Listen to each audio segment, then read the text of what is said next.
Hello friends, तो स्वागत है लीनियर इक्वेशन इन टू वेरिएबल के नेक्स्ट वीडियो में आपका। और हम इसमें पढ़ने वाले हैं उसको लीनियर इक्वेशन टू वेरिएबल के जो इक्वेशंस होते हैं उसको सॉल्व करने के लिए नेक्स्ट मेथड क्या है। ठीक है, तो नेक्स्ट मेथड हमारे पास रहेगा इलिमिनेशन मेथड, यानी इसको हिंदी में बोलते हैं विलोपन विधि।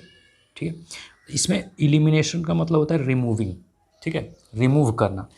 अब क्या करना है इसमें, देखो, we eliminate one variable first to get a linear equation in one variable. हम क्या करते हैं इसमें, जैसे x और y में वेरिएबल होगा तो हम क्या करेंगे, एक वेरिएबल को गायब करने की कोशिश करेंगे। जैसे x को गायब कर दो या y को गायब कर दो, तो अगर वन वेरिएबल में इक्वेशन हो जाएगा तो इजीली हम सॉल्व कर पाएंगे। ठीक है, तो यही प्रोसेस रहेगा, रिमूव करना रहेगा एक वेरिएबल को। तो इसे समझने के लिए हम एक एग्जाम्पल लेंगे आसान सा, उसके बाद से उसमें समझाएंगे कि कैसे प्रोसेस काम करता है, कैसे हम लोग करने वाले हैं। ठीक है, तो एग्जाम्पल लेते हैं एक। तो एक एग्जाम्पल हमारे पास है, solve for x and y using elimination method. Equation दे रखा है इसने, इक्वेशन हमें दिया है 10x + 3y, 10x + 3y = 75, coma 6x - 5y = 11। ठीक है, दो इक्वेशन दे रखा है। तो हमें क्या दिया है इसमें, गिवन इक्वेशंस आर, पहले मैं इक्वेशन को लिख रहा हूँ, 10x + 3y = 75। इसको मैं पहला इक्वेशन मान रहा हूँ, कोई दिक्कत तो नहीं है। और इसको मैं लिख रहा हूँ 6x - 5y, इसको मैं = 11, सेकेंड इक्वेशन मान रहा हूँ, कोई दिक्कत, नो प्रॉब्लम। ओके, समझ में आ रहा होगा, मुझे लगता है समझ में आ रहा है। ठीक है, अब देखो यार, इसमें क्या करना होता है ना, देखो एक प्लस में है एक माइनस में है, ये समझ में आ रहा है ना बात, बहुत बढ़िया। अगर मैं या तो x वाला जो कोएफिशिएंट है, x का मतलब गुणांक जो होता है, x के आगे वाले जो नंबर होता है, कांस्टेंट टर्म जो होता है या नंबर जो होता है, उसको बराबर कर लो तो सिंपली घटा के आंसर बता सकता हूँ। या तो इसको बराबर कर दो, y के आगे वाले नंबर को बराबर कर दो, तो सिंपली घटा के मैं, या तो बराबर तो है नहीं यहाँ पे, तो हमें बराबर करना पड़ता है। ठीक है, तो ये पहला प्रोसेस याद रखना है कि हमें क्या करना है, x या y के किसी एक कोएफिशिएंट को बराबर करना है, यानी x या y के गुणांक किसी एक को बराबर करना रहेगा। ठीक है, ये बात समझ में आ रही है आपको? ओके, तो अब देखो ध्यान से यार, अब देखो ये थोड़ा लंबा जाएगा। ठीक है, मगर इसको 3 को और 5 को, 3 को 3 × 5 = 15, पानते हैं 15, इसको 15 बना देते हैं, इसको भी 15 बना देते हैं, ऐसा कर ही सकते हैं। तो ये करने के लिए क्या करना होता है, तो मैं अभी लिखूंगा multiply equation first by 5 and equation second by 3। 3 से कर सकते हैं, 3 × 5 = 3। वी गेट, हम पाते हैं, क्या पाएंगे भाई, अब नेक्स्ट इक्वेशन हमारा क्या बनने वाला है, तो इसमें ज़रा किससे मल्टीप्लाई करना है, 5 से, तो ये हो जाएगा 50x, हो जाएगा ना भाई, बोला करो भाई, 50x + 15y = जब इसमें 75 में 5 से गुणा करेंगे तो कितना आता है, 375। तो इस इक्वेशन को अब मैं थर्ड इक्वेशन बोल दूंगा। ठीक है, क्लियर है बात। इसी तरह इसमें किससे करना था गुणा भाई, 3 से, तो 3 से इसमें सारे टर्म में गुणा होते हैं, ये ध्यान देना है। तो ये हो जाएगा 18x - 15y = 33, ये हमारा इक्वेशन हो गया 4। अब देखो यार, या तो घटाना है या तो जोड़ना है इक्वेशन को, क्योंकि देखो यहाँ पे माइनस है तो जोड़ के आसानी से आंसर ला सकते हैं, इसको जोड़ोगे बस ये खत्म हो जाएगा लेफ्ट साइड में। तो अब हम क्या करने वाले हैं, अब हम करेंगे adding equation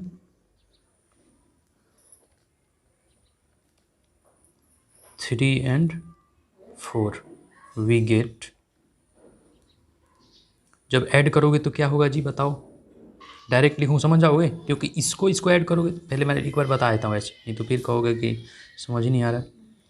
15y + 18x - 15y, plus में तो माइनस चिन्ह चेंज होता नहीं है, तो इसलिए मैं डायरेक्ट लिख रहा हूँ। ठीक है, ये साइन चेंज नहीं होता है। और इसको क्या करोगे, जोड़ोगे तो कितना आएगा जी, 375 + 33। ठीक है, क्लियर है बात, समझ में आ रही है आपको। अब देखो ध्यान से, ये तो खत्म हो जाएगा ना, 15/15, ये तो खत्म, क्लियर, ये तो खत्म हो जाएगा, घट जाएगा पूरा, समझ रहे हो बात। तो 50 और 18 68, यानी 68x = कितना होगा ये, 5 3 8 10 408। ठीक है, 408 होगा। तो मैं लिखूँगा अब x बराबर 408/68 इक्वल टू क्या होगा भाई, कितने टाइम्स में कट रहेगा इससे, 8 छक्के 6 बार में काटो 6। तो x का मान हमें क्या मिल गया है, 6। क्लियर है बात। अब एक मान मिल जाता है तो आसानी से हम दूसरे इक्वेशन में रखो, आंसर मिल जाता है, यही होता है। ठीक है, तो हमारे पास इक्वेशन यही है, पहले में ही रख लो, चाहे दूसरा में रखो, आज छोटा सा है, दूसरा में है ना, सेकंड में। तो क्या लिखता हूँ मैं, पुटिंग, अब ये समझ में आया इलिमिनेशन का मतलब। यहाँ से देखो यार, यहाँ पे हमने क्या किया, इस लाइन में देखो यार, हमने x केवल रखा है, यहाँ पे y गायब ही हो गया है। तो गायब करने के लिए हमें ये प्रोसेस करना पड़ता है, मल्टीप्लिकेशन वाला, ये बात ध्यान रखना है। ठीक है, समझ में आ रहा है बात, क्या करना है इलिमिनेशन में।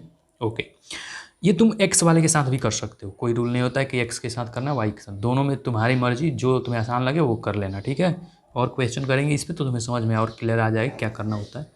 ठीक है, तो अभी देखो, putting x equal to 6 in equation second.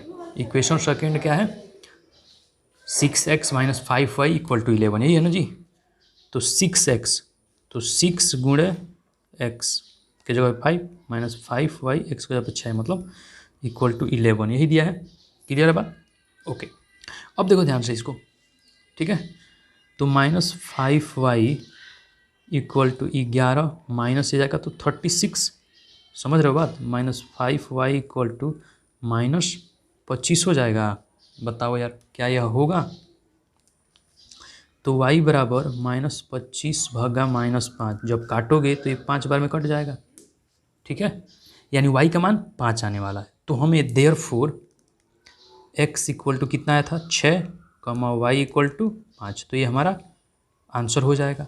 समझ में आया है बात, बहुत ही आसान है भाई, हार्ड है समझ समझना कि बहुत ही हार्ड है, एलिमिनेशन मेथड तो बहुत आसान है। एक बार मतलब यहाँ पे काम करना होता है बस ये।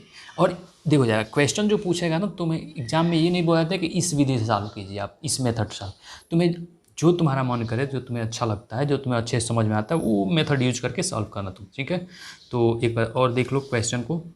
ठीक है, इक्वेशन है, इक्वेशन मैंने लिखा है, उसके बाद से मैंने क्या किया है, पहले इक्वेशन में 5 से गुणा और दूसरे में 3 से, क्योंकि ए वाई वाले टर्म को मैंने बराबर कर रखा है। ठीक है, उसके बाद मैं जोड़ा है, क्योंकि जोड़ने पे ही खत्म हो जा रहा है वो, और घटाना पड़ता, घटाने पे खत्म होता है, दोनों में प्लस होता तो हम घटा लेते। ठीक है, तो दोनों प्रोसेस काम करता है। क्लियर है बात, और बाकी सब सॉल्यूशन है तुम्हारे साथ दिख रहा है। ठीक है, तो मुझे लगता है समझ में आया होगा। ठीक है, तो एक और एग्जाम्पल इसी पे करेंगे।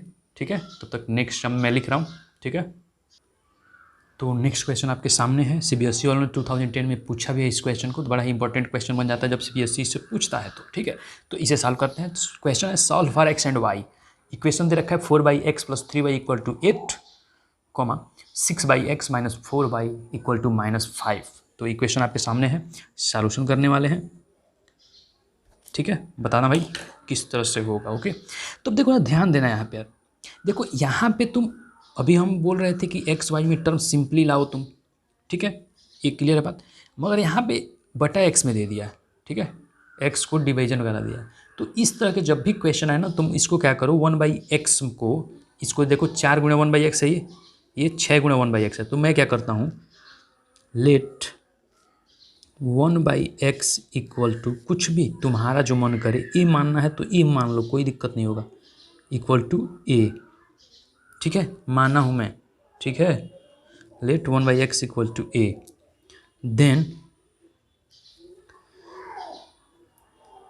गिवन इक्वेशंस विल बी, अब देखो यार, गिवन इक्वेशन जो है वो क्या हो जाएगा, अब इक्वेशन ये चेंज होकर क्या हो जाएगा, 1/x को मैं ए मान रहा हूँ, तो यहाँ पे मैं 4a लिख सकता हूँ, 4a + 3y इक्वल टू 8, इसको मैं पहला इक्वेशन मान रहा हूँ। ठीक है, अब समझ में आ रहा बात आपको। यहाँ पे 6/x है, तो 6/x को क्या मैं बोलूँगा, 6a, बहुत बढ़िया बात है भाई, बता रहे हो, इक्वल टू -5, इसको मैं सेकेंड इक्वेशन बोल देता हूँ। कोई दिक्कत किसी को, मुझे लगता है नहीं दिक्कत है कोई भी। ठीक है, अब देखो, अब तो आसान दिख रहा है, अब तो सीधा सीधा दिख रहा है इक्वेशन। अब जो भी एक आंसर आएगा हम पुट कर देंगे, यहाँ पे निकल जाएगा, कोई दिक्कत नहीं होगा, वो आंसर निकालने में दिक्कत नहीं है हमें, यहाँ पे इसको सॉल्व कर दो तुम बस। तो अब तो ये पहले वाले क्वेश्चन की तरह आ चुका है। ठीक है, ओके, अब ध्यान से देखो यार, अब 3 और 4 को इसमें भी y हम हटाते हैं, ठीक है, क्योंकि आसानी से हमें मिल जाएगा इसको हटाने पे। तो 3 और 4 को क्या करें, सोचो क्या बना सकते हैं, 3 और 4 को क्या आसानी से बना सकते हैं।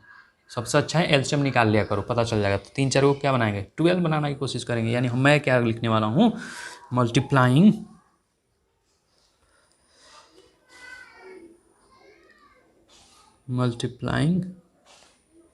First by 4 and second by 3 we get. अब हम क्या पाएंगे उसको देख लेते हैं, ठीक है। जब मल्टीप्लाई करेंगे तो हमें क्या मिलने वाला है, ठीक है। अब ऊपर भूल ही जाओ यार, यहाँ पे देखो ध्यान से। तो हमें पहला में 4 से, तो 4 चौको 16a प्लस 4 तिया 12y इक्वल टू 4 × 8 32। तो ये हमारा इक्वेशन 3 नंबर, ठीक है। समझ में तो आ रहा है भैया, ओके। नेक्स्ट में किससे, 3 से, तो 3 छक्के 18a माइनस 4 तिया 12y इक्वल टू 5 तिया माइनस 15। ये हमारा चौथा इक्वेशन, ठीक है। समझने में दिक्कत परेशानी तो नहीं है यार, मुझे लगता है समझ में आ रहा होगा, ओके। नेक्स्ट पॉइंट पे चलेंगे अब। तो नेक्स्ट पॉइंट पे चलने के लिए अब देखो यार ध्यान से, अब जब ये बराबर है तो हमें क्या करना चाहिए, जोड़ना चाहिए, घटाना चाहिए। जोड़ दो यार, सिंपल, खत्म हो जाएगा। तो adding equation 3 and 4 we get. जब हम इसे ऐड करेंगे तो हमें क्या मिलने वाला है, इसको जब ऐड करो तुम क्या लिखोगे, 16a plus 12y plus 18a। Left hand को लेफ्ट में, राइट को राइट में जोड़ते हैं, ये ध्यान रखना भाई, ये तो पता होगा। 32 प्लस 15, ठीक है, समझ में आ रहा है बात। तो 12y और 12y माइनस में है तो ये खत्म हो जाएगा ना यार, ठीक है। तो 16 18 कितना होता है, 8 6 14 34a हो जाएगा, 34a हो जाएगा ना। बताओ इक्वल टू, ये बताओ कितना होगा यार। ओ देखो -15 है भैया, मैं गलती लिख दिया हूँ, माइनस प्लस -15, ठीक है, ध्यान देना। ही यहाँ पे मैं लिख ले रहा हूँ फिर से, यानी ये हो जाएगा 30 प्लस -15। समझ रहे हो बात को ना। तो 30 प्लस -15 जब लिखोगे तो क्या बनने वाला है यार, 32 में से, तो इसको मैं लिखूँगा 32 - 15 हो जाएगा, तो 15 17, ठीक है। तो 34a इक्वल टू 17 होगा, समझ में आ रहा हो, 17 होगा ना भाई, 17। तो a इक्वल टू तुम लिखोगे 17/34, यानी काटोगे तो 1/2 होगा, मतलब आएगा, ठीक है, 1/2 आ जाएगा ए का वैल्यू, ठीक है जी। अब समझ में आ रहा है आपको बात, ए का वैल्यू 1/2, ठीक है। तो ए का वैल्यू यहीं से निकाल लो। अब तुम क्या करो, मैं क्या करता हूँ, putting a equal to 1/2 in equation 1, ठीक है, 1 में रख रहा हूँ मैं। तो 1 इक्वेशन क्या था हमारे पास, 4a plus 3y equal to 8, ठीक है। तो 4a यानी 4 इंटू ए का 1/2 plus 3y equal to 8 plus 3y equal to 8, ठीक है। तो ये 2 से 2 बार में कटेगा, तो 3y इक्वल टू 8 - 2 यानी 6 हो जाएगा। तो y इक्वल टू 6/3 यानी 2। क्लियर बात। तो y इक्वल टू 2 आ रहा है, ठीक है। और a इक्वल टू क्या मिला था भाई, a इक्वल टू क्या मिला है भाई, बताया करो। a इक्वल टू क्या मिला है, a इक्वल टू मिला है 1/2।